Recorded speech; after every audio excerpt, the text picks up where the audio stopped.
আজকে কোথায় গিয়েছিলাম, কাকে কে নিয়ে গিয়েছিলাম এবং গিয়ে কী কী করছি সবটা এই ভিডিওতে থাকবে। তো আর বেশি দেরি না করে ভিডিওটি শুরু করা যাক। হ্যালো গাইস, আসসালামু আলাইকুম। I am Masum, this is my another new blog. কাছে কিংবা দূরের গ্রাম কিংবা শহরে, দেশ কিংবা প্রবাসে সবাই কেমন আছেন? তো আপনাদের তো আমি ভালো আছি। তো আজকে চলে যাচ্ছি মামাতো ভাইদেরকে নিয়ে। আসলাম নানুর বাড়িতে বেড়াতে, তো তাদেরকে নিয়ে চলে যাচ্ছি আমাদের নানুর বাড়ির একটি বিখ্যাত জায়গা, দর্শনীয় স্থানে। এটা হচ্ছে ব্রাহ্মণখাতা নারী ব্রিজে।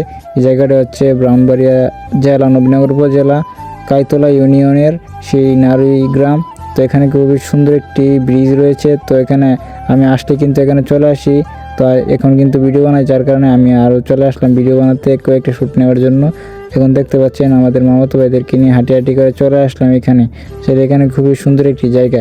এখন আমাদের আরেকটি ভাই রয়েছে আরমান এবং শাকির, তাদের সাথে দেখা করতে এসেছিলাম। তারা আসলে কাজুলিয়া থেকে এসেছে, আমাকে ইনভাইট করেছে যে আমি এসেছি, তোরা তুমি আসো। তো আমিও চলে আসলাম।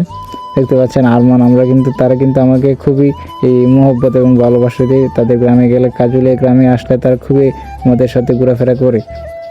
তো দেখতে পাচ্ছেন এখানে চমৎকার একটি ব্রিজ, যেটা আপনাকে মুগ্ধ করবে দেখতে পাচ্ছেন তিতাস নদীর উপর অবস্থিত। এটা হচ্ছে নারী ব্রিজ, খুবই চমৎকার। দেখতে পাচ্ছেন আগে কিন্তু এই নৌকা পথে মানুষ যাতায়াত করতো ব্রাহ্মণবাড়িয়া যেত, এখন কিন্তু রাস্তা হয়েছে, খুবই চমৎকার এবং যাতায়াত ব্যবস্থা খুবই সুন্দর।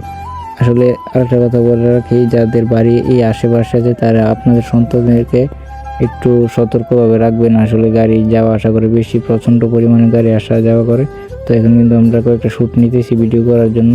দেখতে পাচ্ছেন চমৎকার একটি জায়গা। আসলে যারা যারা আসতে চান তারা কিন্তু আসবেন। এটা হচ্ছে নবীনগর উপজেলা ব্রাহ্মণখাতা। আপনি নবীনগর থেকে বাস উঠলে মাত্র 30 টাকা দিয়ে আপনি এই জায়গায় আসতে পারবেন। আসলে জায়গাটি খুবই চমৎকার।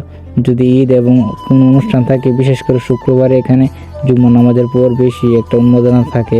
দেখতে পাচ্ছেন ব্রাহ্মণবাড়িয়া থেকে নৌকারা আসছে। তো এখানে একটি রাস্তা হচ্ছে খুবই চমৎকার। আসলে দুই পাশে এই নদী পানি আর এক পাশে মাঝখান দিয়ে রাস্তা গেছে। এটা হচ্ছে মনে করেন যে হাওরের মতো, মানে নিকলি হাওরের যেরকম দুই পাশে পানি এবং মাঝখান দিয়ে রাস্তা, এটা হচ্ছে সেম টু সেম দ্বিতীয় নিকলি নামে পরিচিত। আসলে যারা যারা আছেন নবীনগরে তারা কিন্তু এই জায়গাটি ঘুরে আসতে পারেন। খুবই চমৎকার একটি জায়গা, এবং যারা ছবিগ্রাফি এবং ভিডিওগ্রাফি করতে পছন্দ করেন তারা কিন্তু চমৎকারভাবে এখানে আসতে পারবেন। তারা অনেক সুন্দর দৃশ্য, চমৎকার ছবি এবং ভিডিও তুলতে পারবেন। তো দেখতে পাচ্ছেন আমরা কিন্তু ব্রিজটাকে ভিডিও করতেছি, দেখতে পাচ্ছেন চমৎকার একটি ভিউ। তো তারা কিন্তু এই উন্মাদনা দেখাচ্ছে। আমার ছোট ভাই এ হচ্ছে মাইনুদ্দিন আছে এখানে, আনাস, তারপরে ইফাত, তাদেরকে নিয়ে আজকে আসলাম। তো এখানে আমরা কতক্ষণ ভিডিও শ্যুট করে দেখতে পাচ্ছেন। আমরা কিন্তু আমাদের ইয়েগুলো সেরে নিচ্ছি, ভিডিওগুলো সেরে নিচ্ছি। তো আপনাদেরকে আমি অনেক ভালো ভালো জায়গা দেখাই। তো আপনারা যারা আমার পেজটা ফলো দেন নাই তারা কিন্তু ফলো দিয়ে পাশে থাকবেন, আমার সাথেই থাকবেন। এখন দেখুন সন্ধ্যার সময় রাস্তাটা এবং আবহাওয়াটা খুবই চমৎকার লাগতেছে, আকাশটা। আসলে এখানে নবীনগর টু রাধিকা ভাড়া আগে ছিল অনেক বেশি, এখন মাত্র এই অল্প সময়ে আপনি চলে আসতে পারবেন। যারা নবীনগর থেকে ব্রাহ্মণবাড়িয়া যেতে চান এই রুটটি ব্যবহার করবেন, এবং যারা আমাদের মুরাদনগর থেকে আসতে চান তারা কিন্তু এই রুটটি ব্যবহার করে আপনি যেতে পারবেন ব্রাহ্মণবাড়িয়া কিন্তু অল্প সময়। তো এখন কিন্তু আমরা ভিডিও শ্যুট করে চলে যাচ্ছি বাসায়। আপনাদের সাথে আরও দেখা হবে।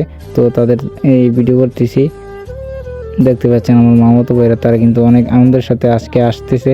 তো সবাই ভালো থাকবেন, সুস্থ থাকবেন। এখন বাসায় চলে যাচ্ছি, আপনাদের সাথে আরও দেখা হবে কোনো একটি ভিডিওতে। সবাইকে অসংখ্য ধন্যবাদ। আসসালামু আলাইকুম।